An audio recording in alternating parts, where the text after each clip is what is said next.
Salut toi, qui que tu sois. Je m'appelle Manon, je suis la maman d'une merveilleuse petite fille de presque 2 ans. Et je suis de celles qui pensent que chaque maternité, chaque parentalité est unique et que toutes méritent d'être racontées. Alors ma mission autoproclamée est simple, amener ces histoires jusqu'à tes oreilles avec le plus de diversité possible pour que, peut-être, une d'entre elles t'aide, te booste, t'apaise, te rassure ou te bouleverse, voire même tout ça à la fois. Je te souhaite donc la bienvenue dans Première Couche.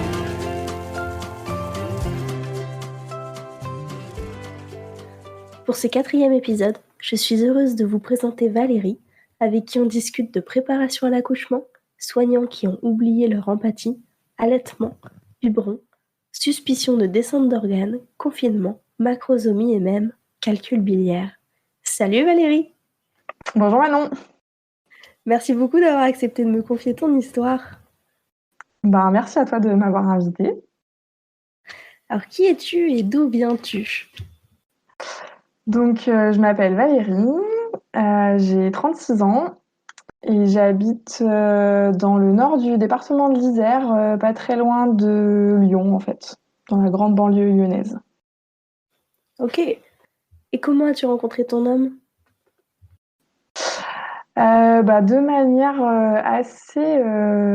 assez classique en fait. Par l'intermédiaire d'une amie commune lors d'une soirée du Nouvel An.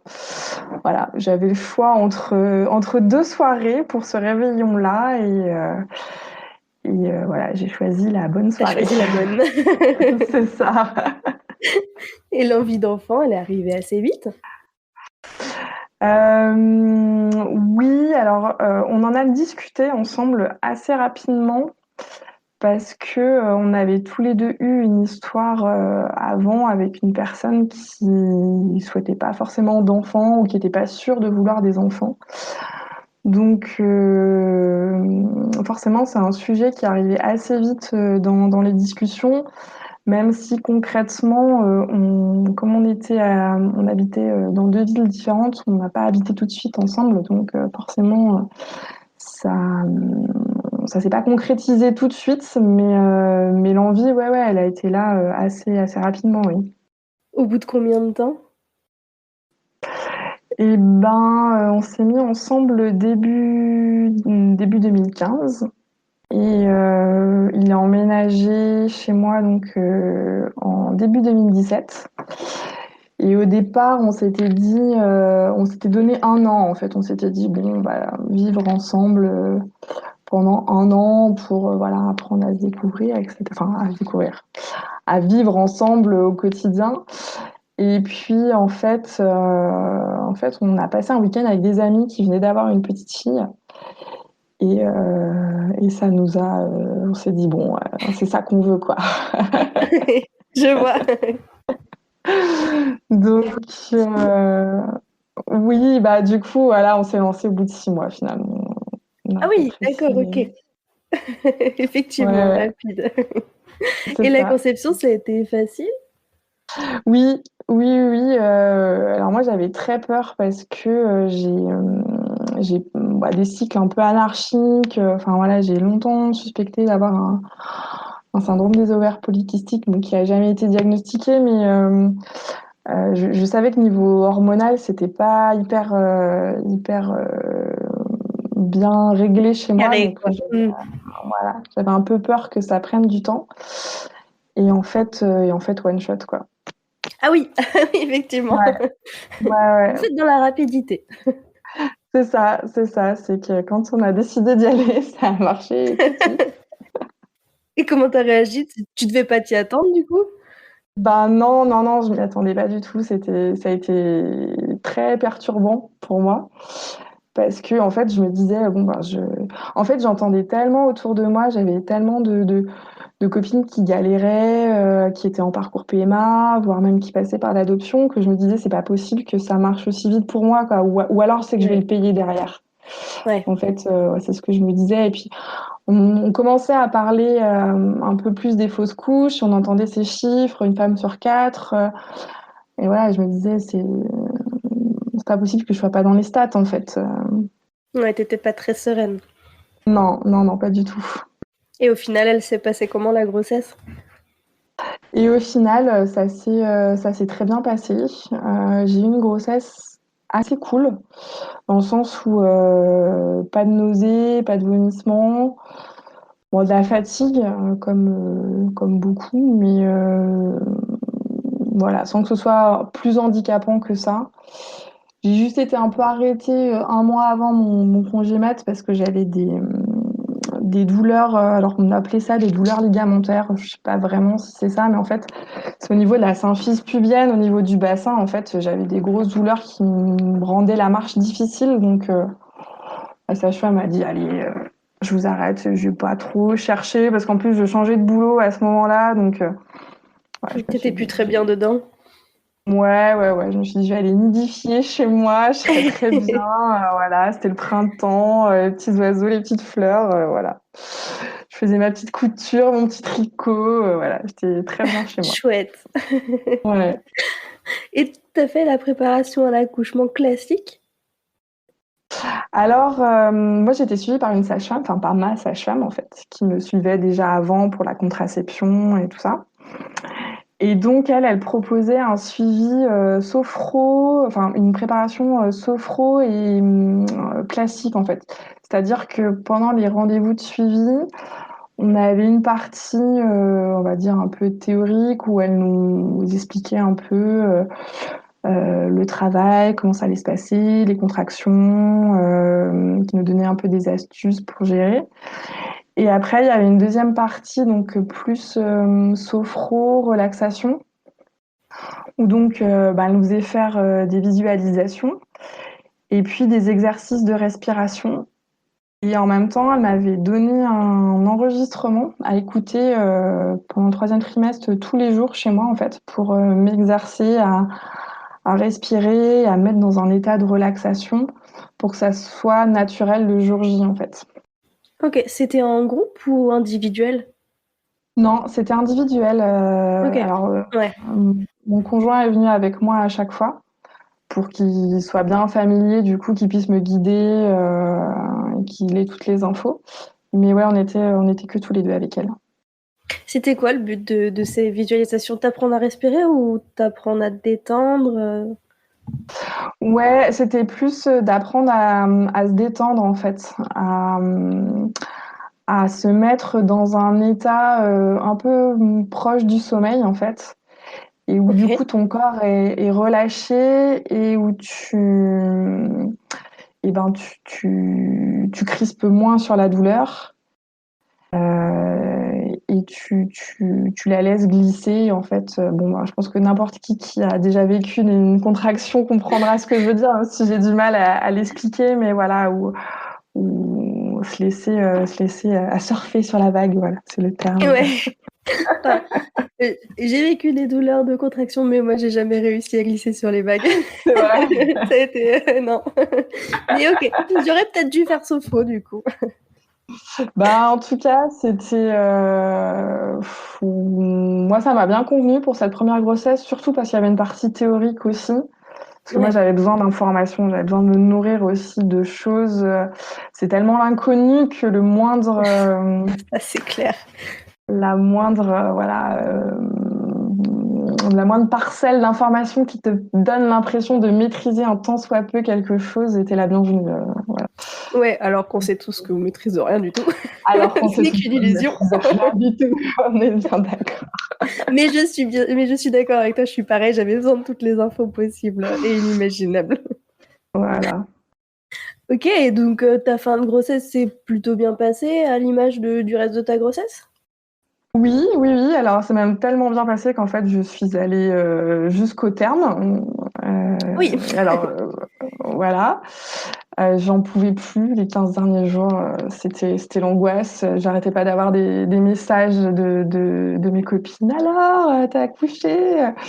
Donc, du coup, à la fin, je ne répondais plus. Du coup, elle pensait que j'avais accouché. Donc, elle me renvoyait des messages en me disant, alors, t'as accouché? Arrêtez! Laissez-moi Ah ouais, les tranquille. gens, arrêtez de faire ça, pitié. Ah non, il faut pas. Il Vous le faut pas. saurez. Donc, en plus de ça, non, on s'était mis un petit challenge supplémentaire, c'est que on a voulu déménager, enfin acheter une maison en fait pendant cette grossesse. ce que je déconseille. Voilà. Vous avez C'est signé quand? une bonne idée. Bah, on a signé le jour de ma date prévue d'accouchement. Ah oui! Ah oui, Ah, d'accord, je comprends. Donc avec tout ce qui s'ensuit, c'est-à-dire déménagement, carton, voilà, c'est ça, OK, c'est ça. Et vraiment, c'était pas à faire. C'était pas une d'accord. bonne idée du tout. À noter alors. Ouais, ouais, ouais, vraiment, si j'ai un conseil à donner aux gens, ne déménagez pas enceinte. Non, il faut pas faire ça. Ah surtout, à terme. Ouais, puis même, je pense qu'on s'était mis aussi du coup une espèce de pression, même si on voulait pas se l'avouer, de se dire bon, il faut qu'on trouve quelque chose avant l'accouchement, etc. Et du coup, je me suis toujours demandé si, tu vois, hors contexte grossesse, on aurait acheté cette maison ou on aurait Ouais. attendu pour trouver autre chose. Donc bon, voilà, il y a toujours cette question-là qui reste suspendue. Mais voilà, le fait est que ben, le jour, je devais accoucher le 14 mai et c'est le jour où on devait signer chez le notaire. Donc voilà, moi j'étais toujours avec mon énorme bide à faire la visite de pré-signature, voilà, monter les escaliers, aller relever les compteurs d'eau, enfin voilà, c'était l'angoisse. Et du coup, tu as signé Et, et tu as accouché dans la foulée? et ben j'ai signé et dans la nuit après j'ai commencé à avoir des contractions. Donc Ah voilà, oui, donc cet toi, ton enfant corps s'est attendait dit: d'avoir un héritage en fait. C'est bon, il y a un «Go, patrimoine, on peut y aller. je peux sortir». C'est ça. Et et comment ça s'est passé cet accouchement? Ben, ça a été long. Ça a été long puisque du coup, j'ai commencé à avoir des contractions donc, dans la nuit du 14 au 15 à 3 heures du matin. Et donc, au début, bon, voilà, j'ai essayé d'appliquer les conseils de ma sage-femme, j'ai pris un bain, j'ai essayé de souffler, tout ça, c'était bien. Et puis en fait, à 8 heures du matin, j'étais prise de, pas de panique, mais en fait, je ne sais pas pourquoi, lors du dernier rendez-vous, ma sage-femme m'avait dit oui, alors que tous les autres rendez-vous, elle m'avait dit il faut pas partir trop tôt, faut bien prendre votre temps, vous savez, un premier c'est long. Et puis lors du dernier rendez-vous, elle me dit oui, enfin dans le bain quand même, faites attention. Moi j'ai 2 patientes qui sont arrivées à l'hôpital, elles étaient presque sur le point d'accoucher. Soyez vigilante à ça quand même. Et Petit puis coup de en plus, stress. voilà. J'ai une copine assez proche qui a accouché, qui avait accouché un peu plus de 9 mois avant, donc c'était encore assez frais, et qui, pareil, qui est arrivée à la maternité, pas le temps d'avoir la péridurale, tout ça, elle a accouché comme ça dans la foulée. Donc en fait, à 8 heures du mat, je me prends une espèce de coup de speed en me disant non mais il faut que je parte à la maternité, je veux pas accoucher sans péridurale. Donc, branle-bas de combat, machin. On habitait quand même à 20-25 minutes de la mater, donc il fallait quand même pas s'y prendre au dernier moment.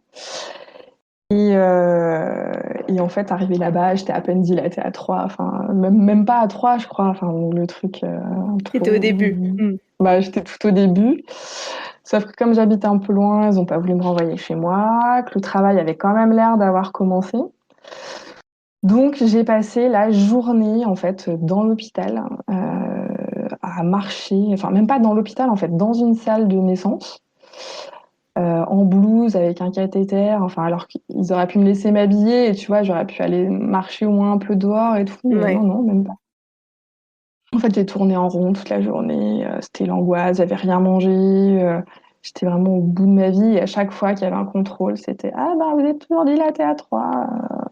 Ça C'était n'avançait pas du l'enfer. tout? Ouais. Ah non, non, non, ça n'avançait pas du tout. Jusqu'à la relève du soir, en fait, à 8 heures. Où là, je pense qu'en fait, la sage-femme de jour qui devait être, je l'ai compris bien après, mais qui devait être, en fait, qui était toute seule pour gérer 4 salles de naissance, qui a priori était quand même assez pleine, s'est dit, bon, ben, c'est bon, j'ai fini ma journée, je passe le relais au collègue de la nuit, et donc je vais aller lui décoller les membranes pour lancer un peu le bousin. OK. Voilà, sauf qu'elle a fait ça sans prévenir. Enfin, Je pense qu'elle me l'aurait proposé, je l'aurais accepté parce que j'étais vraiment au bout de ma vie. Mais elle me fait ça sans me prévenir, elle me fait bien sûr hyper mal. Elle t'a pas demandé? Non, elle m'a pas demandé. Elle Elle a m'a profité examinée. d'un contrôle. Ouais, ouais, Waouh! ouais. Donc, si tu veux, là, j'en étais à... Ouais, j'avais pas mangé depuis la veille au soir. J'avais passé la journée en contraction. J'avais rien mangé de la journée parce qu'on m'avait dit il faut pas trop manger pour pas vomir ou je sais pas quoi. Donc, si tu veux, j'étais... à ce moment-là, je me suis effondrée en pleurs parce que j'en pouvais plus, quoi. Et donc, c'est une autre sage-femme qui m'a récupérée, qui m'a dit, bon, vous allez monter en chambre, je vais vous amener un petit déj, vous allez manger un thé sucré, enfin, boire un thé sucré, manger 2 biscottes, et puis vous revenez dans 1 heure et on voit ce qu'on fait. Donc, c'est ce qu'on a Cool. fait. Un peu Euh, d'humanité là-dessus. ouais. Les biscottes, franchement, je crois que c'était le truc le meilleur que j'ai jamais mangé de ma vie, tu vois, des biscottes d'hôpital beurrées, mais c'était le meilleur plat du monde. L'autre sage-femme, elle t'avait dit après ce qu'elle avait fait ou elle... Oui, elle m'a dit: «Ah, je vous ai donné un petit coup de main» ou tu vois? Mais bon, j'ai compris, ce qu'elle avait fait, quoi, Ouais. mais donc oui, parce qu'enfin, je pense qu'elle a été débordée aussi parce que je l'ai pas dit, mais plusieurs fois, j'avais été aussi oubliée dans la salle d'attente, enfin, tu vois? C'était Ah oui, ils étaient à ouais, c'était pas fond. Mm. super, non, non, non. Je me suis pas sentie super bien, entourée. Et Ouais. tu vois, je me demande aussi dans quelle mesure ça a pas contribué au fait que je reste bloquée comme ça à 3 centimètres parce que je me sentais pas suffisamment bien pour Ouais. lâcher et que le travail avance, quoi. Un témoignage qui aurait sa Mhm. place sous le hashtag je suis maltraitante d'Anna Roy. Ah, Pour le... exactement, exactement. Mais c'est pour ça que je te dis, je l'ai compris après coup.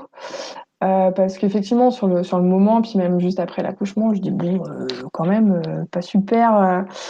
Et puis en fait, après, quand j'ai appris qu'il y avait une sage-femme pour gérer les 4 salles de naissance, plus les entrées, tout ça, je me dis bon, la pauvre, en fait, elle fait ce qu'elle pouvait, quoi. Mm. C'est le système aussi qui la rend comme ça. Ouais. Donc Donc t'as mangé voilà. tes biscottes.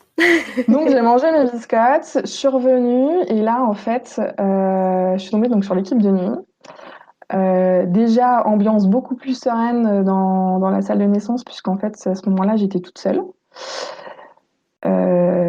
Une sage-femme donc titulaire plus une élève sage-femme mais en fin de parcours donc autant te dire pratiquement 2 sages-femmes pour moi toute seule. Chouette. Donc là en fait conditions royales Le jour et et la nuit et dans tous les sens ouais du c'est terme en ça dans fait. tous les sens du terme. Et donc là, elle me dit, bon, bah, effectivement, avec le décollement des membranes, le col s'est un peu modifié, donc go pour la péridurale. Donc effectivement, il me pose la péri. Et puis là, donc là, c'était à peu près 9h, 9h30, un truc comme ça. Et puis là, ben, j'ai le travail avancé doucement jusqu'à 2h30 du matin où j'ai accouché. Ok. Donc après, ça a été après à partir du décollement des membranes, ça a été relativement vite. Oui, oui, ça allait assez rapidement. La péri, je pense, a aidé aussi à relâcher. Ouais. Donc voilà. Après, j'ai regretté un peu parce que du coup, enfin,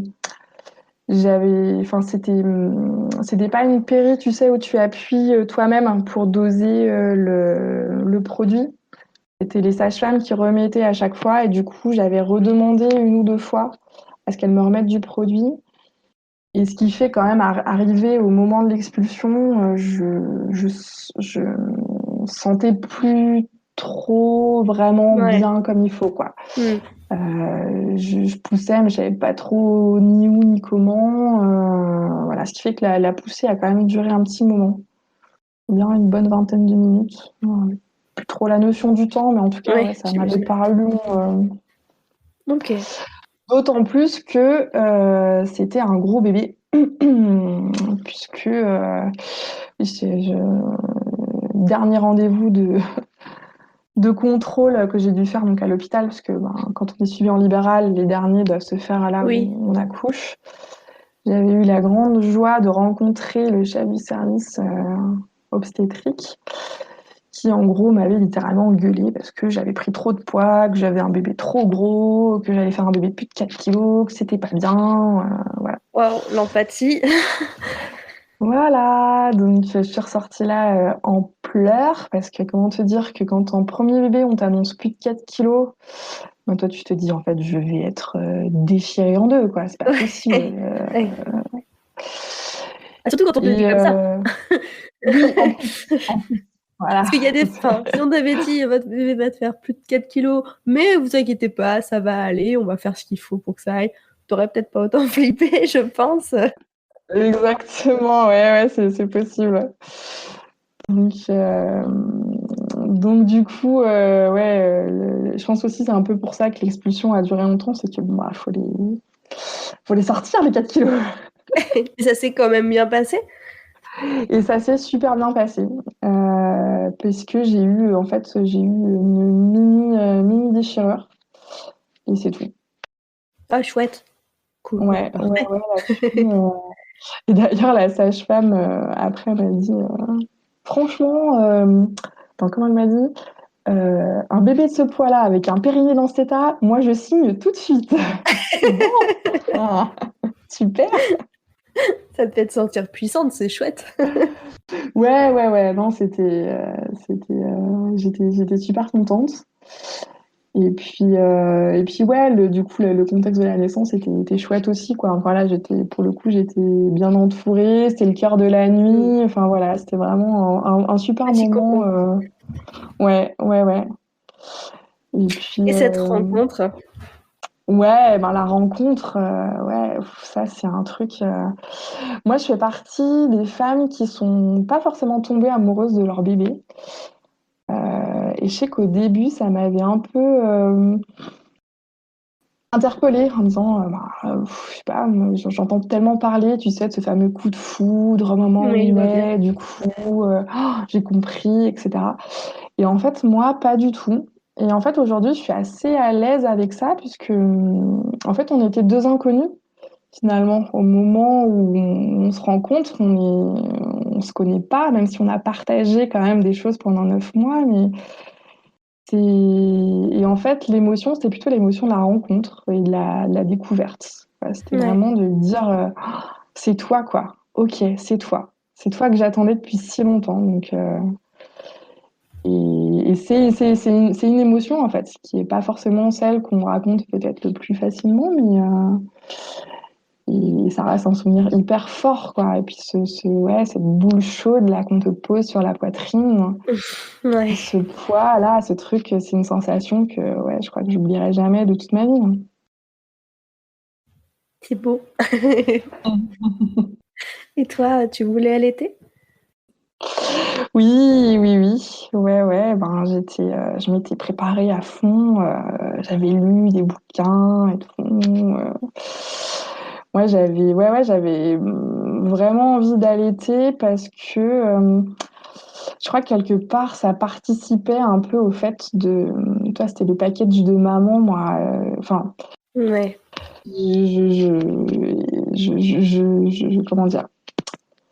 Je dis pas qu'il faut allaiter pour être une maman, c'est pas ça du tout, parce que ouais, ben, je parle vraiment aucun jugement dessus, et encore moins avec l'histoire que j'ai eue.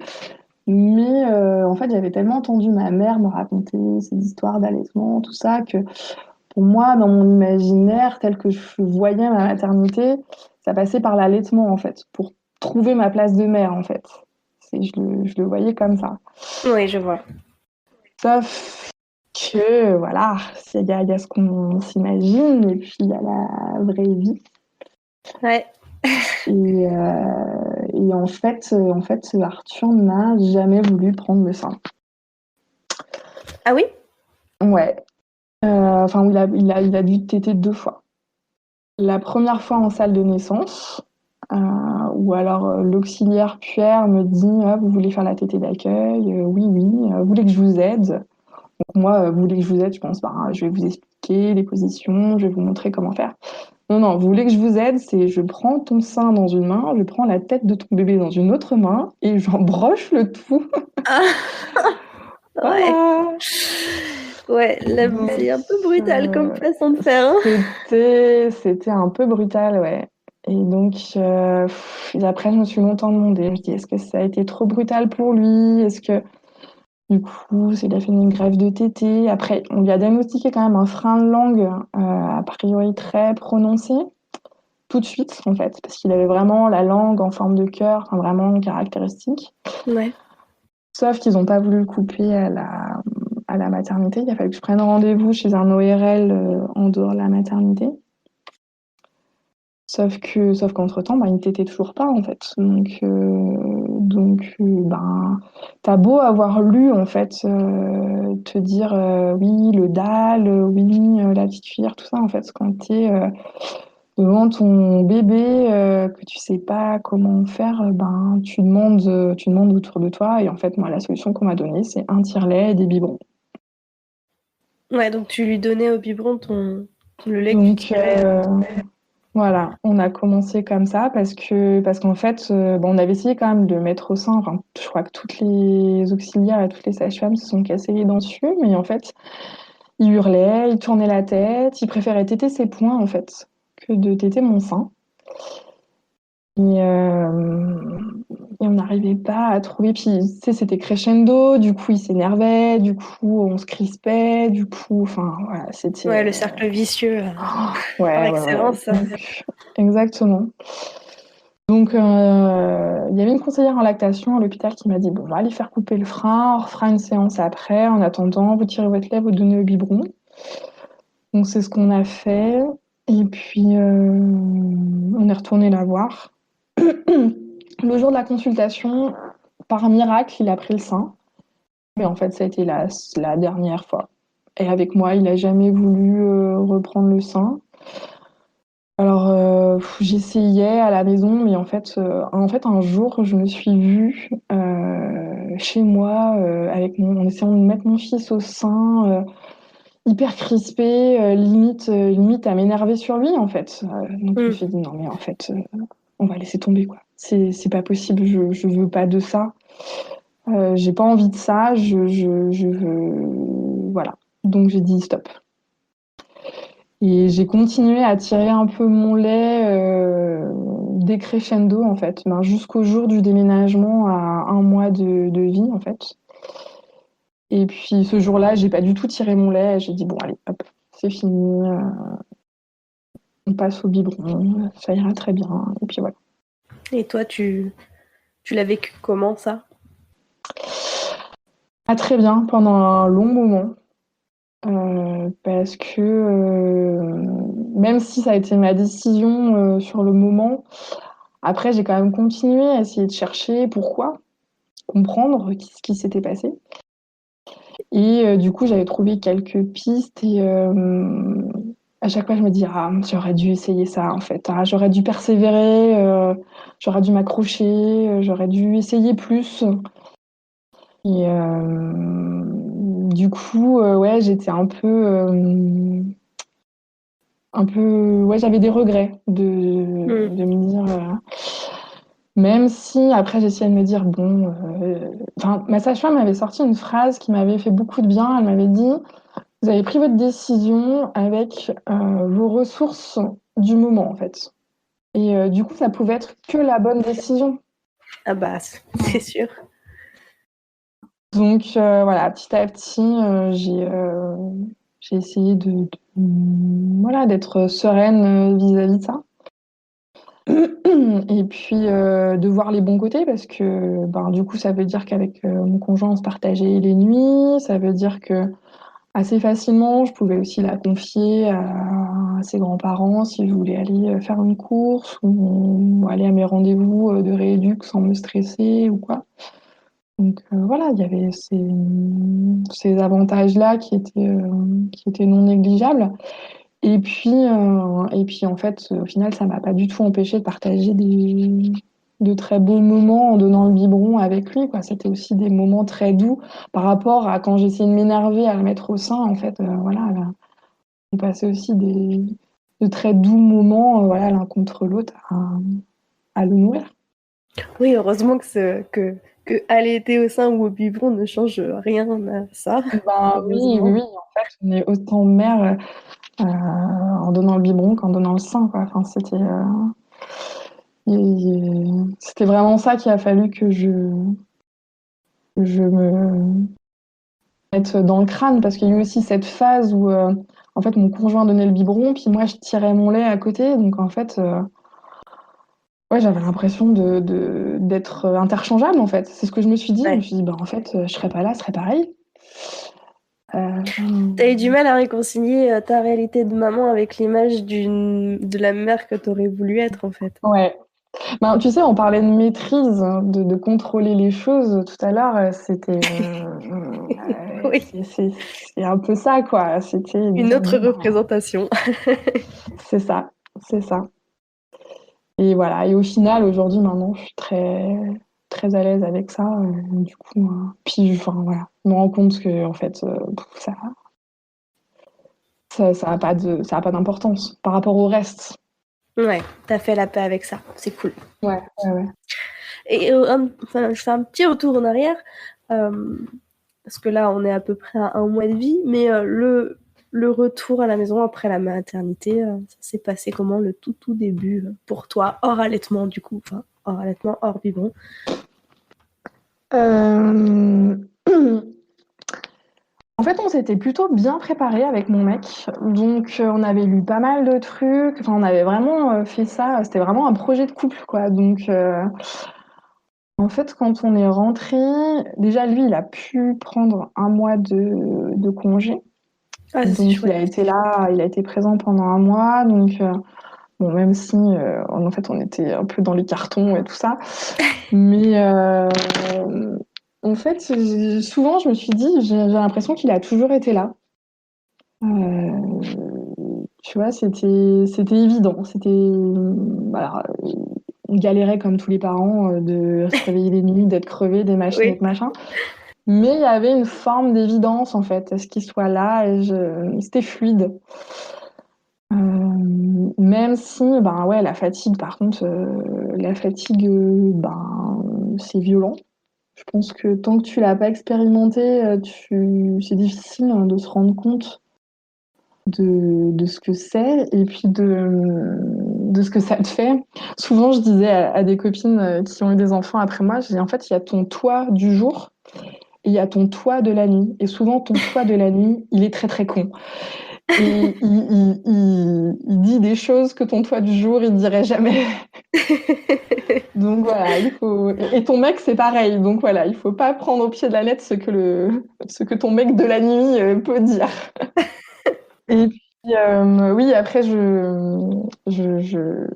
ça, c'était sur l'aspect organisationnel. Après, sur l'aspect physique, euh, je me suis fait une grosse frayeur un jour sous la douche parce que je sentais une boule de chair à l'entrée de mon vagin.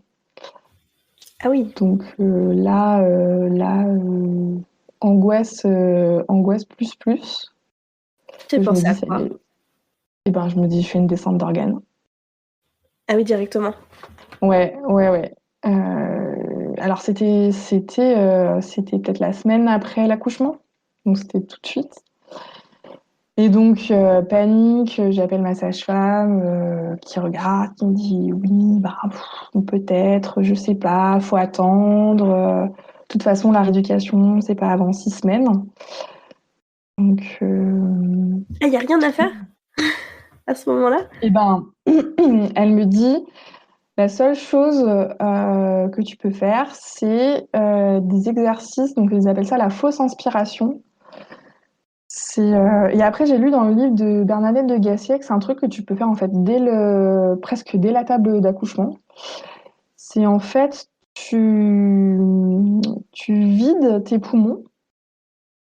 Oui, c'est ça. Tu vides tes poumons d'air, tu bloques, et après, tu rentres ton ventre comme si tu prenais une grande inspiration, sauf que tu fais pas rentrer d'air. Et donc, du coup, ça fait remonter tous tes organes et ça aide voilà, faire remonter, aider un peu le périnée à se remettre en place. Ok, je connaissais pas du Après, tout. ouais, bah du coup c'est ce que j'ai fait parce que encore une fois ça me donnait l'impression de faire quelque chose plutôt que d'attendre que tout tombe par terre du la rééducation du périnée. Ouais. L'angoisse dans laquelle tu devais être. Ah ouais, pour te dire en fait que quand j'ai découvert ça j'ai fait un malaise vagal dans la douche parce que c'était le Ah choc oui. quoi. Ouais. Ouais. Et en fait, ce que j'ai appris plus tard, c'est que ton périnée, il a aussi une certaine, comment dire, il se remet aussi en place tout seul, en fait, pendant au moins les 15 premiers jours. Alors, on parle beaucoup du mois d'or, tout ça. C'est un truc dont on a beaucoup parlé depuis un an ou deux. Même si, bon, dans les faits, je trouve que c'est pas hyper réaliste de venir rester alité un mois. C'est pas. J'ai Mais jamais été voir en quoi ça consistait, donc j'avoue que je ne sais pas. l'idée, c'est voilà, de pas sortir de ton lit, en gros, pendant un mois, le temps que ton corps se remette. Et donc, effectivement, ça, c'est peut-être pas forcément très réaliste, mais par contre, c'est vrai que ton corps, il a une certaine capacité de récupération tout seul, en fait, sans avoir forcément besoin de faire quelque chose. Et le périnée, il a été très sollicité déjà pendant la grossesse et puis pendant l'accouchement. Et en fait, il se remet déjà un peu tout seul. Et quand, en fait, Ok. je suis arrivée pour la rééducation, donc 6 semaines après, elle m'a dit, mais en fait, ton périnée, déjà, là, il a déjà récupéré en fait entre le moment où je t'ai examiné juste après quand tu m'as dit que tu avais eu cette boule et là maintenant ta rééducation. En fait, naturellement, ton périnée il a déjà une certaine capacité de récupération donc c'est là aussi où je me dis il faut pas paniquer tout de suite en fait. C'est pas Ouais. faut vraiment attendre la rééducation pour se dire que oui, il y a un souci. Sinon, voilà, il y a le temps. Il faut prendre ce temps. C'est ce que tu avais dit ta sage-femme, d'attendre, enfin de pas paniquer avant les 6 semaines, que de toute façon. Oui, alors elle à rebours en fait, au bout des 6 semaines, parce qu'elle m'a dit, je savais pas en fait comment t'allais récupérer, donc je voulais pas non plus te donner des faux espoirs, etc. Ouais. Mais elle m'a dit, en fait, finalement, tu vois, t'as déjà commencé à récupérer. T'as pas commencé ta rééducation, t'as déjà commencé à récupérer. Et effectivement, j'ai fait ma rééducation hyper sérieusement. Et à la fin, elle m'a dit, ben, tu vois, t'as récupéré complètement. Et puis, j'ai jamais eu de soucis d'incontinence ou de sensation de pesanteur ou quoi, en fait. La boule avait Mm. complètement disparu. La boule a complètement disparu. Aujourd'hui, ouais. Ok. Ouf. T'as dû être Ouais, soulagée. ouais. Mais tu vois, ça, c'est un truc dont on te parle pas. Donc, toi, tu découvres ça, tu te dis, oh mon Dieu, mais qu'est-ce qui m'arrive? Et alors qu'en fait, ben non, c'est comme après un effort violent, en fait. C'est un muscle, donc Ouais. il a besoin de récupérer pendant un moment. Et c'est pas parce qu'il est comme ça juste après que ça va rester comme ça. Déjà, il va récupérer tout seul. Et après, il y a des choses à faire pour l'aider à récupérer. C'est vrai que j'en avais jamais entendu parler. Bon, en même temps, je sais pas tout, hein, évidemment, mais, mais c'est vrai que si. Tu sais si c'est fréquent? Ben, je sais que j'ai entendu au moins une ou deux fois d'autres personnes en parler. Après, c'est pas un sujet que tu abordes non plus Oui, avec le premier venu. c'est Donc, sûr. mais oui, en tout cas, j'ai au moins une connaissance en tête à qui c'est déjà arrivé et que du coup, j'avais pu un peu rassurer comme ça en me disant non, mais respire, ça va bien se passer. Elle a dû être contente de te trouver, cette personne. Oui. Et puis du coup, elle a fait le même constat que moi. Après, elle m'a dit, mais Ouais. en fait, t'avais raison. Bah, j'espère que du coup, cet épisode pourra aider encore plus de personnes. Au moins à ce sujet-là, peut-être à d'autres. Ben, j'espère aussi. Et alors, vous avez eu envie d'un deuxième longtemps après? En fait, c'était toujours un peu écrit qu'on aurait 2 enfants, enfin, qu'on aurait plusieurs enfants parce qu'on est enfant unique, l'un comme l'autre et on s'était toujours dit qu'on voulait pas d'enfant unique, voilà. Donc on aurait au moins Ouais. 2 enfants. Après, il y a la question du délai entre enfin du ouais, du de l'écart entre les 2. Moi, au début, j'aurais plutôt visé, tu vois, 4 ans. Et puis après, on s'était dit, bon, allez, 3 ans, 3 ans, c'est pas mal, histoire de un peu enchaîner, tu vois, de pas. Ouais. Pas trop sortir des couches. Exactement, exactement, pas perdre de rythme. Et puis début 2020, mon mec me dit, ouah, je me sens pas très bien dans son boulot, j'aimerais bien changer. Sauf que si. Donc, du coup, en fait, on avait prévu de se lancer à l'automne 2020. Il me dit, sauf que si je change de boulot et qu'on se lance à l'automne 2020, on risque d'avoir un bébé dans ma première année dans un nouveau boulot. Du coup, j'aurai pas de congé. Je pourrais pas forcément reprendre un mois comme j'avais fait pour Arthur. Donc, on se décide en fait d'avancer nos plans de 6 mois. On se dit, 6 mois dans la vie, c'est pas grand-chose.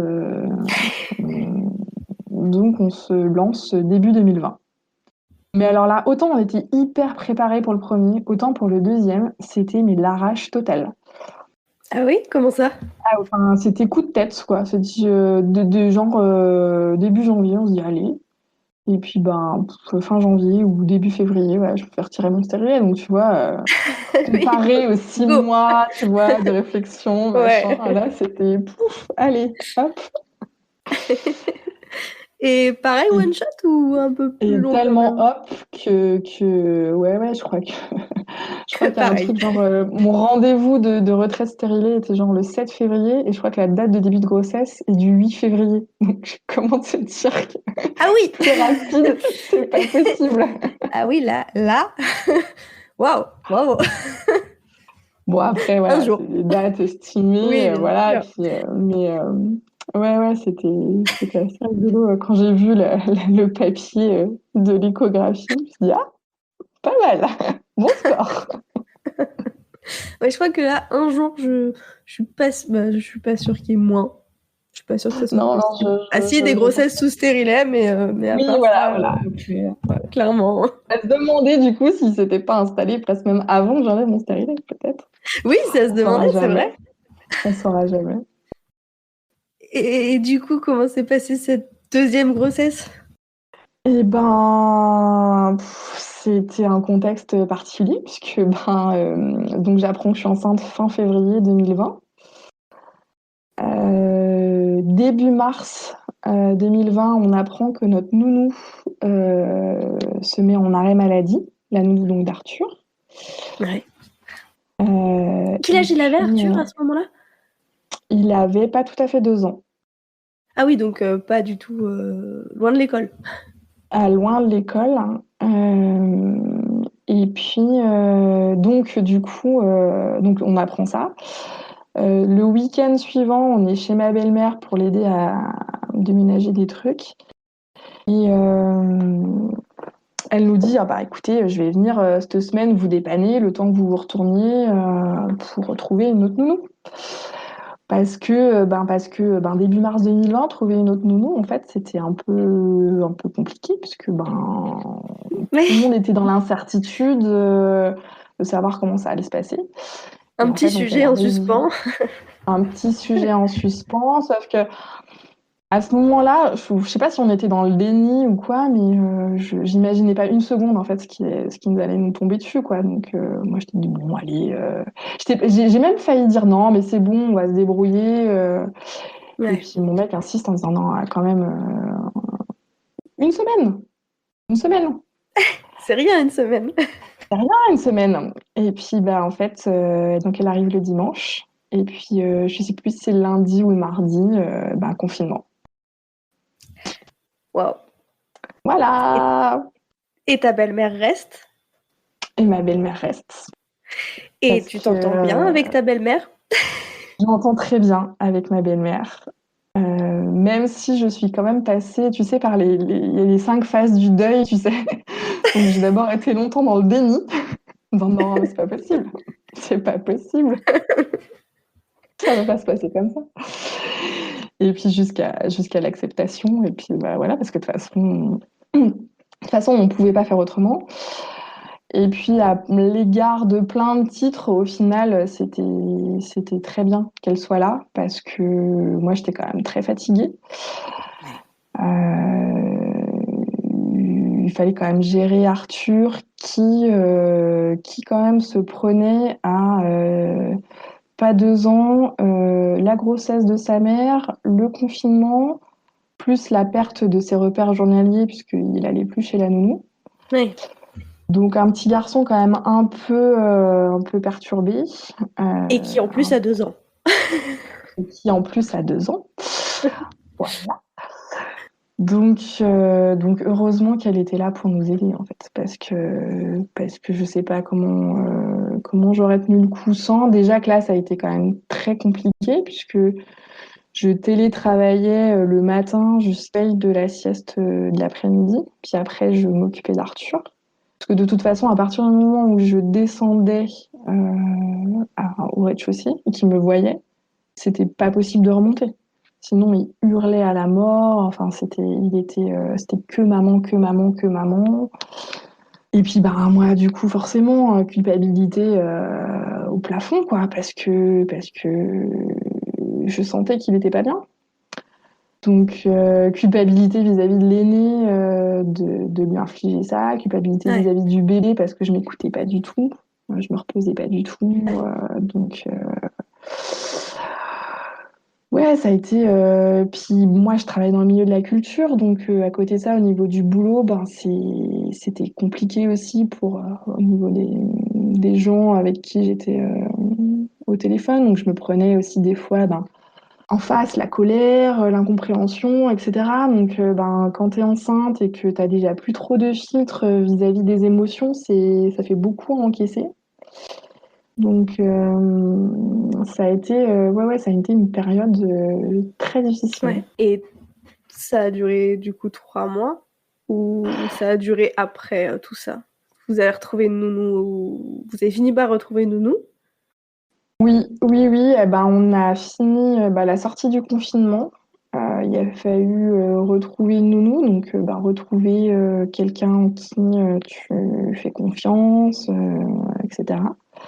Donc on a eu de la chance, on a retrouvé quelqu'un assez proche de notre domicile. Donc voilà, ça a été après un gros pic de stress à la sortie du confinement pour organiser tout ça. Ça allait un peu mieux, on va dire, l'espace de 2 mois. Le temps de retrouver un nouveau rythme et tout ça. Et puis, ben, après, moi, j'ai fait des épisodes de contraction. Donc là, la sage-femme qui déjà me sentait quand même un peu sur le fil depuis un moment, m'a dit, ben là, en fait, je ne te laisse pas le choix. Je t'arrête. Parce que c'est juste pas possible. T'en étais à combien là? J'étais à 7 mois de grossesse. Ah oui, donc quand même déjà bien avancé. Donc oui, oui, bien avancé, mais en fait, après, une fois que tout ça a été réglé, comme je me sentais bien, je me suis pas trop écoutée, tu vois, je suis repartie au boulot, pop, pop, Ouais. pop. Sauf qu'en fait, ben, on était ensemble de 7 mois, quoi. Mais ouais. Ça se passait mieux avec Arthur? C'était encore compliqué. C'était encore Ouais. très compliqué. Parce que, ben, du coup, en plus, donc moi, j'ai été arrêtée, mais du coup, c'est mes parents qui devaient le garder à ce moment-là. Sauf que, ben, comme c'était compliqué, il fallait quand même que j'aille leur filer un coup de main. Puis pareil, j'ai culpabilité vis-à-vis de mes parents parce que je me dis, putain, s'ils passent toute leur journée avec un gamin qui hurle et tout ça, c'est quand même pas cool. Ils sont pas tout jeunes non plus. Donc bah, pareil, je m'écoutais pas. Donc en fait, j'étais arrêtée, mais si tu veux, c'était pas vraiment du repos. J'étais encore Ouais. à aller gérer. Voilà, Arthur qui faisait des crises démentielles pour pas aller à la sieste. Enfin, voilà. C'était le mois d'août là, c'était un peu compliqué. Ensuite, on a été en vacances, donc là, mon conjoint était là, ça a aidé un peu plus. Et puis après, ben je suis passée au suivi à l'hôpital. Et là, j'ai été arrêtée jusqu'à la fin, enfin, jusqu'au début de mon congé mat. Là, on m'a dit non, Ok. non, mais comme en plus, il y avait des histoires de femmes au troisième trimestre, tu sais, avec le Covid, ils Oui. savaient pas trop si c'était à risque ou pas à risque. Que moi, j'étais censée quand même être, du coup, en contact avec du public lors des événements, voilà. Donc, on dit on prend pas de risque, c'est l'arrêt. Et c'est là où j'ai vraiment pu me reposer en fait, Souffler. parce que Ouais. ouais. Arthur est reparti chez sa nounou. Et moi, j'étais vraiment en arrêt, donc j'étais vraiment tranquille à la maison. Et comment s'est passée la fin de grossesse?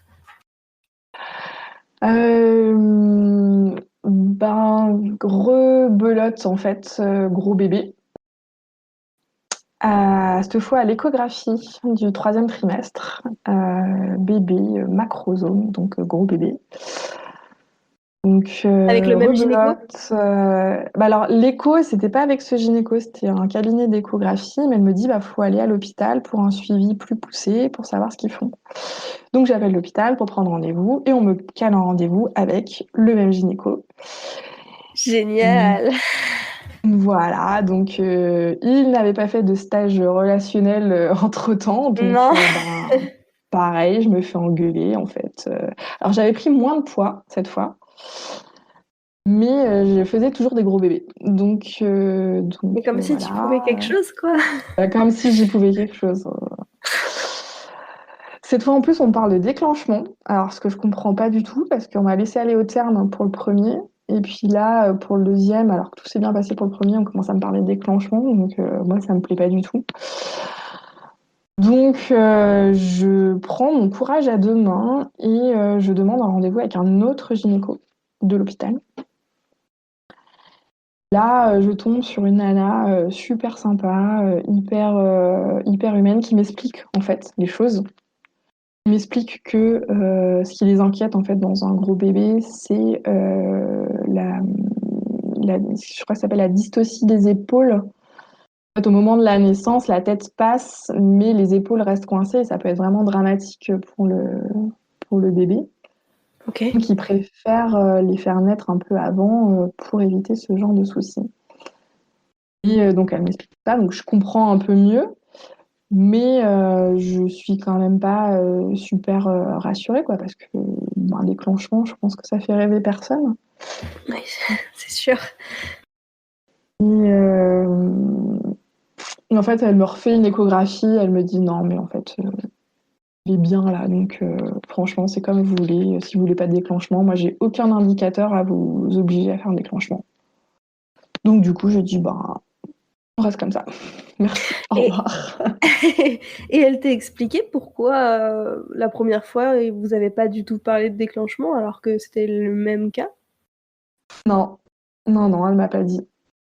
Euh, Moi, ce que j'ai soupçonné, c'est que soit au niveau de l'hôpital, soit au niveau des directives, peut-être de plus haut, il y avait eu un contrôle, enfin, comment dire, un renforcement des protocoles, peut-être parce qu'il y avait eu Ouais. des soucis Mm. justement, et que du coup, ils étaient plus vigilants.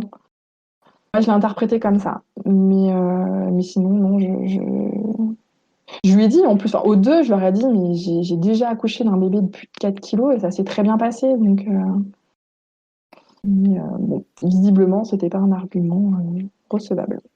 Ouais. Et cette fois, quelle préparation à l'accouchement t'as fait? Alors cette fois, en fait, dans l'hôpital, ils proposaient des cours de préparation en piscine. Et en plus, j'ai appris que c'était avec la sage-femme qui m'avait accouché d'Arthur, qui avait été Oh, chouette! super. Donc, je me suis dit que j'allais m'inscrire à ça. Ça Et en consiste en plus, quoi? les cours de préparation en piscine, en fait, ça se passe dans une piscine publique. Et on est un groupe de mamans avec cette sage-femme. on fait des petits exercices dans l'eau de mobilisation du bassin, des jambes, des exercices de respiration aussi avec l'eau. Et puis surtout, en fait, on papote. Et en Ouais. fait, ça a l'air anecdotique comme ça, mais c'était vraiment, surtout après toute cette période d'isolement, voilà, de se retrouver entre mamans, en plus avec une professionnelle de l'hôpital qui pouvait chaque semaine en fait nous faire un point sur les protocoles, les consignes, etc. C'était vraiment super. Ça devait être En rassurant. plus, oui, c'était super rassurant. C'était beaucoup des deuxièmes bébés en plus.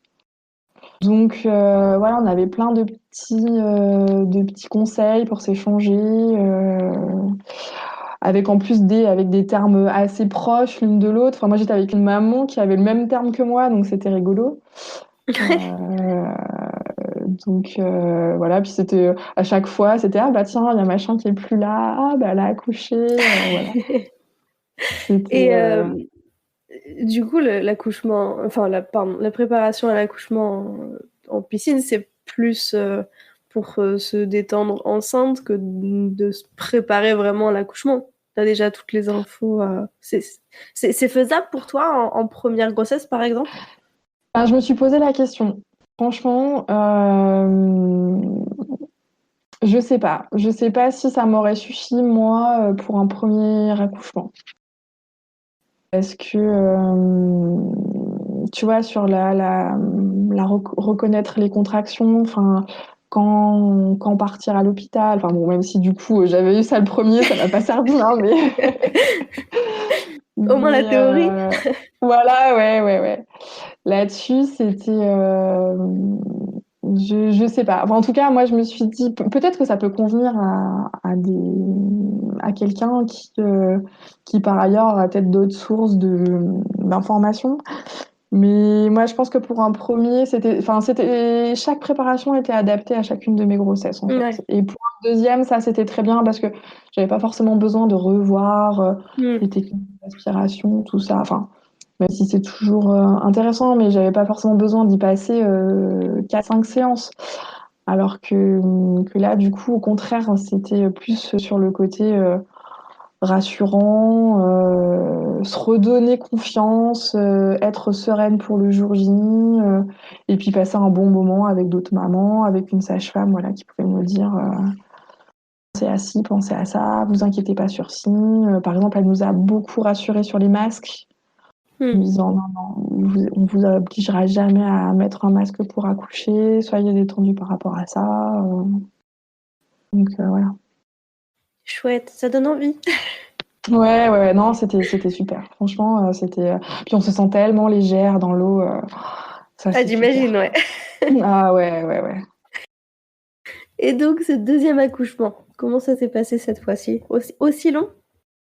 Non, non, bah, contraction à 3 heures du matin. Pareil.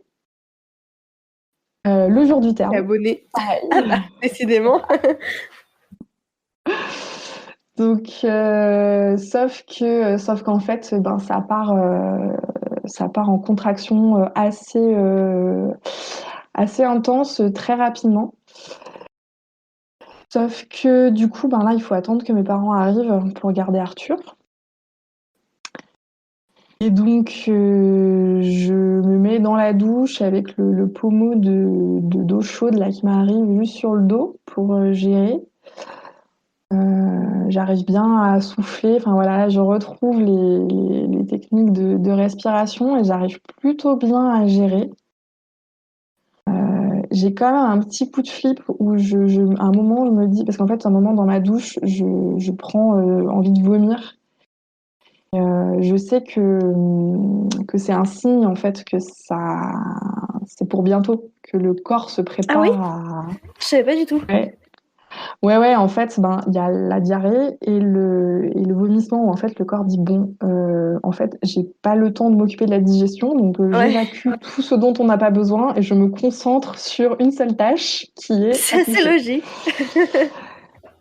Et donc, quand je vois que je commence à avoir des hauts le cœur comme ça, je me dis ok, donc j'espère que je ne vais pas accoucher dans ma salle de bain.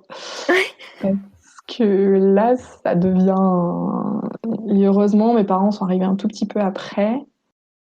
On me chargeait dans la voiture et puis heureusement maintenant on habite à 5 minutes de l'hôpital. Donc c'était... Par contre, tu vois, je me dis, j'habiterais dans un département où il faut faire 1 heure et demie de route pour atteindre une maternité et j'accouchais dans la voiture. Alors, pour la petite parenthèse, c'est qu'on enregistre la veille de la sortie de l'épisode de Sarah. Donc, Valérie n'a pas encore eu le temps d'écouter l'histoire de Sarah, qui habitait à 45 minutes de la maternité et qui a accouché chez Voilà. elle. Voilà. Voilà, c'était pour la petite parenthèse. Mais comme Donc, quoi, en fait... effectivement, ça arrive. Donc voilà, donc arrivé à l'hôpital. Alors le truc aussi, ben pareil, en fait, les sages-femmes sont débordées. En fait, on n'a pas appelé, un peu dans la précipitation du truc, on n'a pas appelé avant de venir. Et vous attendez pas. Ils nous attendaient pas. Non seulement ils nous attendaient pas, mais en plus la sage-femme qui faisait les accueils nous a confondus avec un autre couple qui eux avaient appelé, mais pour un premier bébé. Donc en Ah, fait, elle s'est dit, un premier bébé, j'ai le temps. tranquille. Et puis mon conjoint rappelle au bout d'un moment, au bout de 10 minutes, parce qu'on n'est toujours pas nous chercher. Et elle dit, mais là, elle a vraiment des contractions. Oui, ben c'est bon, on est débordés. Enfin, ils se font engueuler. Et puis bon, elle nous Sympa. reçoit quand même. Ouais. Et puis elle prend notre dossier, et puis elle fait, ah, mais c'est un deuxième? Oui, oui. Je la vois qui change de couleur, qui regarde ma tête en me disant, ah ben je vais vous examiner alors. Bah oui, on va faire ça. Puis en fait, elle me dit, bah vous êtes à 9 en fait. Ah Ça m'étonne ouais. pas. Bah ouais. Wow.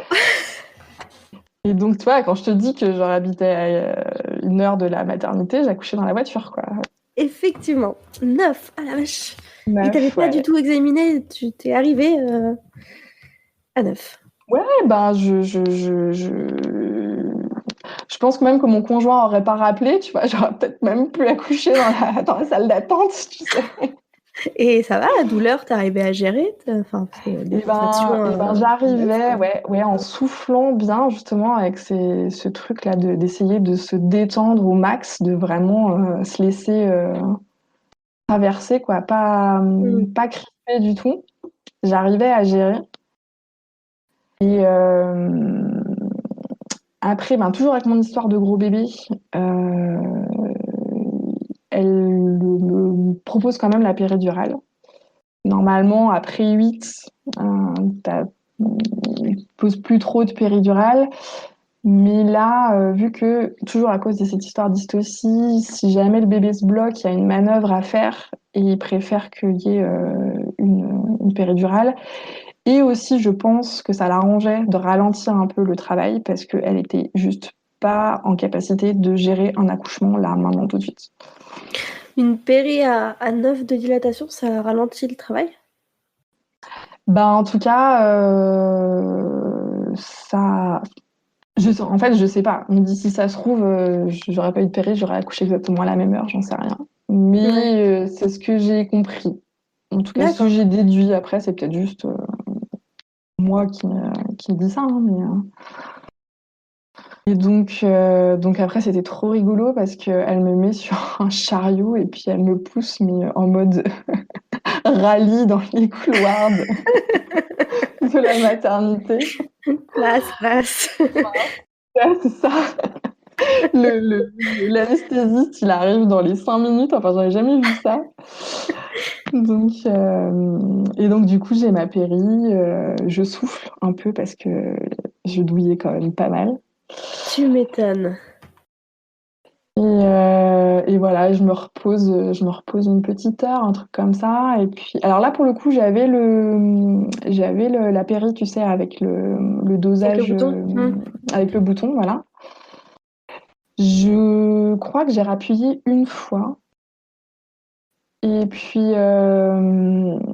Et puis, mais tu vois, avec l'expérience du premier, je me remets pas trop de péri parce que je me dis vraiment, je veux bien Ouais. sentir les choses pour être bien poussée correctement. Et en fait, je mets tellement pas d'anesthésie qu'en fait, au moment où elle s'installe et qu'elle me verse le truc de bétadine, en fait, je sens tout. Ah oui, Donc en fait, je suis pas du tout anesthésiée en fait. t'as pas eu le temps d'agir. Ah, pourtant 1 heure. Ben si en fait, mais la première injection avait agi, mais si tu veux, le produit était passé et puis il aurait fallu Ah oui, pas la deuxième. réappuyer Ok, après ouais. pour avoir une D'accord. continuité dans l'anesthésie. Là, ça s'était fini en fait. Enfin, je te dis, j'avais pas d'anesthésie, j'en avais peut-être un petit peu quoi, mais je sentais quand même bien les choses. Et puis sauf que ben là, il faut y aller quoi, donc Ouais. ben allez, on Ils y vont va, pas attendre. c'est ça. C'est mon tour, hein, donc faut pas le louper là. Souvent, il y en a 15 qui attendent derrière. Donc, et puis en fait, j'étais super contente de moi-même. J'aurais jamais pris l'initiative d'accoucher sans péridurale. Et là, je me dis que j'ai pratiquement accouché sans péridurale et je suis hyper fière de l'avoir fait. Et c'était très douloureux, mais en même temps, ouais, j'étais contente d'avoir vécu ça. Tu devais être sacrément sonné après, avec cette Euh, rapidité. ouais. Enfin, ouais, la douleur surtout, parce que quand même, faut pas se mentir, ça fait un mal de chien. Euh, Est-ce que tu t'étais pas préparée à accoucher sans péri au final? Tu t'étais préparée. Enfin, j'imagine que quand on se prépare à accoucher sans péridurale, on fait un sacré renforcement sur comment gérer les contractions, sur le souffle, encore plus que quand on a prévu une péri. Enfin, je sais pas, hein, j'imagine, mais ouais, je l'ai pas mal vécu en tout cas. Après, j'avais quand même des infos, tu vois. Par exemple, je connaissais l'existence du cercle de feu, donc ouais. voilà. Alors par contre, moi je pensais qu'une fois que la tête était sortie, c'était bon, c'était lettre à la poste. Mais non, en fait, il faut pousser pour les épaules. Encore plus quand il fait 4 kilos. Donc ouais, mais c'était quand même un sentiment d'euphorie, tu vois, qui dominait, même si c'était Mm. ouf, c'est fini, ouf, mais quand même sentiment hyper ouais. D'ailleurs, c'est très rigolo parce que je crois qu'on a toute cette photo dans la salle de naissance juste après l'accouchement avec le bébé. Et pour Arthur, si tu veux, je suis blanche comme les murs de la salle et Mm. j'ai vraiment le regard perdu, quoi. Ouais. Je suis perdue. Alors que pour Bastien, j'ai l'air shooté à je sais pas quoi, mais je plane à 8000 quoi. Mais Shooter bien, tu vois. à l'ocytocine. Ouais, exactement. Oula, pardon. Ou aux endorphines. Les deux, même. Ouais, ouais, je pense que c'est un petit cocktail, tu vois, d'hormones. Je suis, ouais, quand je regarde cette photo, j'ai l'air heureuse, quoi. Donc, avec mon petit bébé qui chope le sein tout de suite, super bien, qui tète pendant les 2 heures de surveillance, la post-accouchement. Donc, Ah oui, donc pas du c'était tout le même aussi. début que pour Arthur. Bah, je m'étais mis aussi, tu vois, je m'étais préparée en mode machine de guerre pour l'accouchement, en me disant, le premier qui approche la tête de mon bébé, je le mords. Personne ne Pas deux s'approche de fois. mon bébé avant qu'il ait tété le sein. Et en fait, ouais, il a tété comme un chef, sans trop me faire mal. Enfin, je me rappelle pas d'une douleur particulière, donc non, non, donc tout profitait en fait. J'avais eu un super bel accouchement, rapide, mon bébé prenait le sein. Non, c'était un merveilleux moment. Vraiment, j'en garde un très très bon souvenir. C'est chouette. Et l'allaitement, du coup, c'est beaucoup mieux passé? Oui, ouais. Vraiment, moi je te dis, il y a eu quelques petits. J'ai dû avoir une petite crevasse au début, mais non, l'allaitement c'est très bien passé. Alors, C'était une découverte pour moi, parce que vu que j'avais pas allaité Arthur, donc il y a des choses, le fait que les nuits, du coup, c'est moi qui assure, même si des fois le papa va le chercher, tout ça. Euh, Lui, il voulait pas faire de cododo. Moi, j'aurais bien aimé. Je pense que ça m'aurait un peu soulagée. Mm. Lui, il était, ouais, voilà, il y a peu de choses sur lesquelles il a été intransigeant, pas intransigeant, mais sur lequel il avait un positionnement. Et il m'a dit, moi, je dors pas bien quand il est dans notre chambre, vraiment, j'y arrive pas, donc je préfère pas qu'il dorme dans notre chambre. Donc voilà, soit il allait me le chercher, soit j'allais l'allaiter sur un fauteuil dans la chambre. Du coup, ça, c'est vrai que pas de relais, quoi, par rapport à Arthur, où il Ouais. pouvait aller donner des biberons. Et puis, les premiers temps, c'est quand même aliénant parce que tu as l'impression de faire que ça. Ouais. Donc, voilà, c'était une découverte. Mais à chaque fois que j'avais un coup de mou, je me disais, bon, allez, pense à ta première expérience, à quel regret tu as eu. Et c'est qu'une période. Je m'étais fixé 6 mois. Et au final, je crois on a fait 5 mois. Donc voilà, Ok. c'était c'était bien. Bah, c'est parfait alors. C'est juste ce qu'il faut. C'est toi et ton bébé. C'est C'est ça, les seuls à décider de la durée de l'allaitement parfait. C'est vous. c'est ça. Et un postpartum avec un enfant de 3 ans, c'est comment? C'est une tempête. Vraiment, moi je l'ai vécu. J'ai l'impression qu'il y a un peu un débat entre qu'est-ce qui est le plus dur, de passer de 0 à 1 ou de 1 à 2. Et bon, comme beaucoup de choses, ça dépend des gens, hein, ça dépend du contexte, Mm. etc. Nous, vraiment, de passer de 1 à 2 enfants, ça a été une claque monumentale. Ah ouais? Et ah ouais. Et vraiment, je trouve que, en plus, j'ai l'impression qu'on n'en parle pas beaucoup. Enfin, j'ai pas lu beaucoup de choses à ce sujet. Parce que on te parle beaucoup du premier enfant, de l'arrivée de l'enfant dans un couple, du passage du statut de couple au statut de parent. Mais de l'arrivée du deuxième enfant, je trouve qu'on n'en parle pas tant que ça. Et alors, vraiment, pour le coup, c'était chaud. Enfin, ça l'est toujours un peu, hein, mais je pense qu'on s'est un peu plus rodé. Peut-être qu'on s'est moins préparé du coup aussi, en pensant naïvement que on connaissait. Ouais. Sauf qu'en fait, chaque enfant est différent, chaque parentalité est différente avec chaque enfant. Et du coup, t'es toujours partagé en deux. Quand tu réponds aux besoins de l'un, tu réponds pas aux besoins de l'autre. T'as toujours cette espèce d'ambivalence. Et puis il y a un truc qui est aussi hyper tabou est-ce que j'aime pas un de mes enfants plus que l'autre, en fait? Ouais. Et ça, c'est parce que tu vois, quand Bastien était dans mon ventre, je me suis beaucoup posé la question, que j'aime tellement mon fils, comment est-ce que je peux faire de la place pour un autre enfant?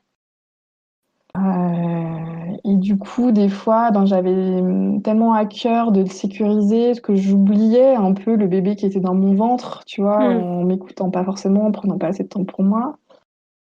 Après, une fois que Bastien était là, c'était un peu l'inverse, parce que je dis, ah, mon petit bébé, j'ai envie d'être fusionnelle avec lui, j'ai envie voilà, de le porter tout le temps, de le câliner tout le temps. Et puis, à côté, t'as le grand qui arrive un peu, en plus, à la phase 2 ans et demi, 3 ans, un peu, voilà, super sympa, à faire des crises et tout ça.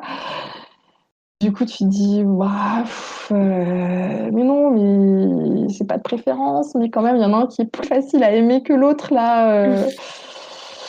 Et voilà, c'est tout ça qu'il faut réussir Concilier. à concilier, à Mm. se réconcilier avec, à s'autoriser aussi. Oui, il y a des moments où c'est plus facile avec l'un qu'avec l'autre, mais au final, mes enfants, je les aime pareil. Je les aime aussi fort l'un que l'autre, et c'est vrai Mm. que le cœur d'une maman s'agrandit. Alors c'est hyper niais comme phrase, mais en Mais fait c'est vrai quand même. c'est vrai quand même. Euh, et après, ben, je crois que tu n'es pas du tout la même mère avec un deuxième qu'avec un premier. Ça, c'est sûr. Oui, forcément, t'as fait du chemin depuis. Alors, c'est sûr qu'il n'a pas deux parents dédiés 100% à lui, mais en même temps, il n'a pas deux parents 100% sur son dos. Donc, voilà, il y a du bon et du moins bon, quoi. Mais bon, c'est sûr que sur certains aspects, tu es beaucoup plus relax. Tu sais que ça passe, tu sais qu'il y a des choses qui sont pas graves, tu sais que voilà, tu sais tu sais sur quoi te focaliser en fait. Ouais. Mais des fois aussi tu te dis ouais, ben parce que je loupe pas aussi des moments, parce que ben autant avec mon premier je pouvais faire des siestes avec lui, autant là ben c'est dès qu'il dort vite vite, j'essaye de le poser pour pouvoir m'occuper du grand, m'occuper de la maison. Ton postpartum, tu l'as vécu avec tes deux? Enfin, le Arthur est début de ton retourné chez postpartum? la nounou. Ouais, Arthur est retourné chez la nounou. Je crois qu'il est resté une petite semaine avec nous. Puis après, il est retourné parce qu'en plus, je crois que c'était les vacances. C'était autour des vacances de la Toussaint. Donc la journée, on était que avec son père, qui a aussi pu prendre un mois de vacances pour rester avec nous. Et en plus, on n'avait pas de carton à faire. C'était un Ah, le grand grand luxe. plus. Mais ouais, c'était non, c'est quand même sport quoi. Et là, Bastien a 1 an et ça fait ouais, on va dire que j'ai commencé à vraiment sortir la tête de l'eau quand il avait 9 mois. Et là, maintenant qu'il a 1 an, ça roule. Ouais. Niveau organisationnel. Ouais, on se recommence à gérer un peu plus, à être un peu plus à jour, voilà, à moins avoir l'impression de subir. Donc Ouais. voilà. C'est, Ok. Et ça m'amène à cette question. Toi, comment tu vas aujourd'hui? ça va. Ça va, même si... alors oui, globalement, ça va. J'ai été longtemps fatiguée quand même, plus que pour Arthur. Et puis surtout, j'ai découvert une petite surprise. Euh, c'est que depuis cet été, en fait, je fais des crises de calcul biliaire. Voilà. Ouch. Donc, en fait, les calculs biliaires, c'est des cailloux qui se forment dans la vésicule biliaire, donc l'organe qui stocke la bile et qui t'aide à digérer quand tu manges des choses un peu grasses ou sucrées. Ok. Et en fait, quand un caillou se coince dans le canal, ça s'inflamme et ça fait très très mal. C'est vraiment très douloureux. Enfin, ça arrive surtout la nuit en plus, donc voilà, il y a la fatigue qui s'accumule, tout ça. Et visiblement, c'est une pathologie qui est assez fréquente, et notamment après des grossesses. Ah oui. Ouais. Plusieurs ou même une, ça. Ben, le nombre de grossesses augmente le nombre enfin, le facteur de risque. Ok. Plus tu as eu de grossesse et plus tu as de risque de faire des calculs. Mais et donc voilà, chez les femmes et après des grossesses, a priori, c'est assez fréquent. Et effectivement, là, depuis que j'en ai, j'en parle un peu autour de moi. Et le nombre de fois où on me dit ah oui, bah moi aussi, ou ah bah oui, ma mère, ou ma tante, et en fait, c'est très très fréquent parce que j'en avais jamais entendu parler avant. Bah oui, Et, moi non plus, mais personne n'en parle. bah ouais, ouais, ouais. C'est fou. Donc, Enfin, surtout si c'est aussi fréquent. ah oui, oui, oui. Et le chirurgien me disait que c'était l'opération la plus fréquente. France. Au postpartum? Ah, en France? Ah, de manière générale? Non, de manière générale, c'est l'opération la Ok. plus fréquemment faite en France. Parce L'ablation de que, la vésicule. ok, d'accord, ouais, c'est ce que j'allais te demander. Qu'est-ce qu'ils font? Ils enlèvent la vésicule. Mm. Oui, oui, en général, parce qu'il n'y a pas de traitement pour résorber les calculs, ou en tout cas, même s'il y a un traitement, une fois que tu as fait des calculs, tu sais que tu vas en refaire. Et comme la D'accord. vésicule est un organe complètement indispensable, le plus simple, c'est de la retirer. Et après, tu vis globalement tout à fait normalement. T'as pas de régime alimentaire particulier, ni rien du tout.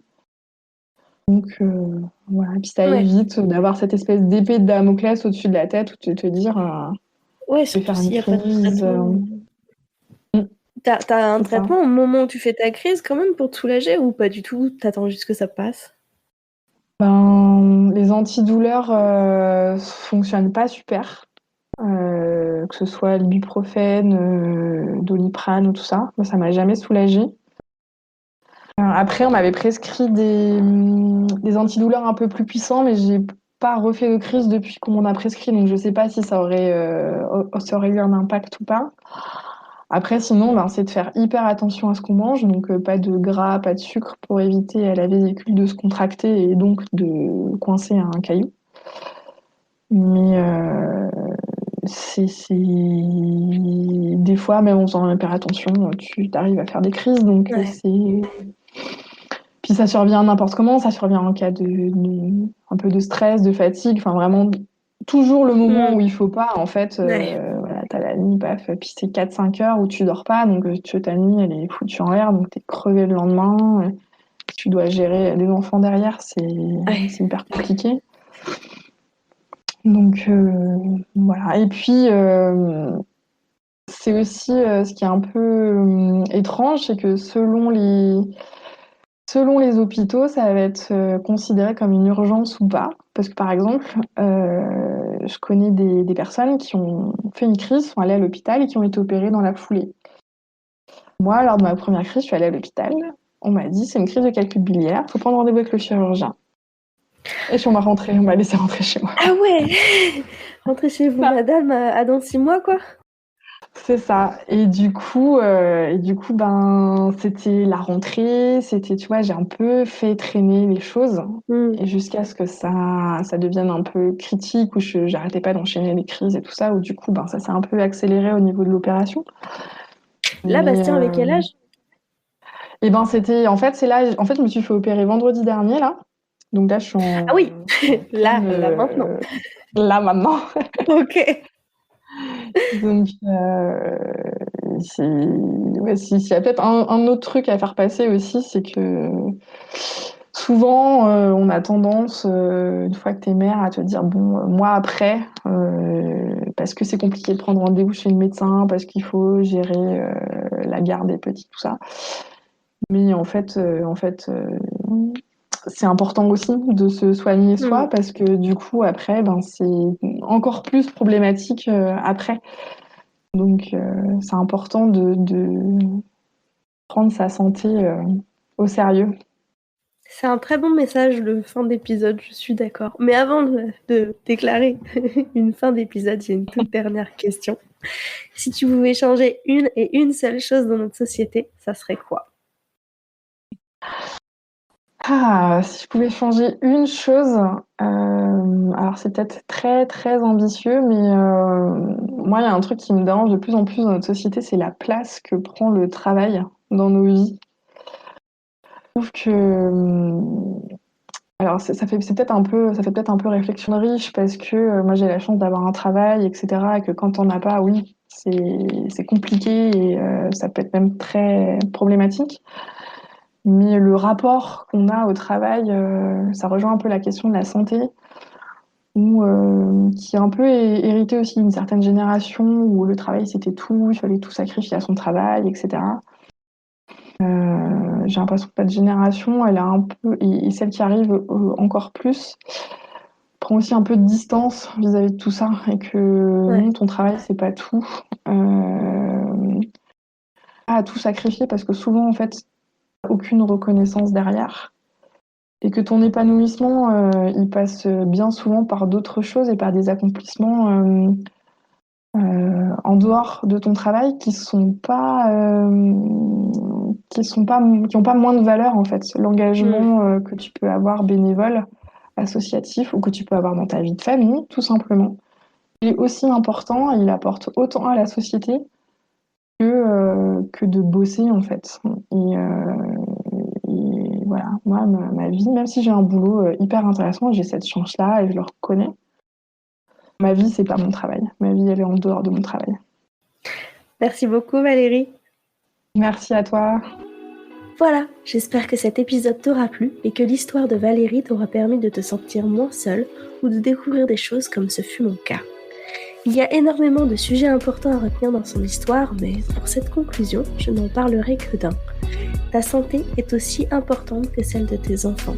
Ce n'est pas simple, voire quasi impossible parfois de s'organiser pour se faire soigner. Je suis aussi passée par là et j'en parlerai peut-être un jour. Mais ça reste très bien d'au moins se le rappeler. Tu es importante. Viens parler de tout ça sur mon Instagram, je te mets le nom du compte dans la description. Et en attendant, je t'invite à me mettre une note et un commentaire sur les plateformes d'écoute qui le permettent. Et surtout, à partager et parler de ce podcast autour de toi. Ça m'aiderait beaucoup et qui sait, peut-être que ça aidera une autre maman. Sur ce, à très vite!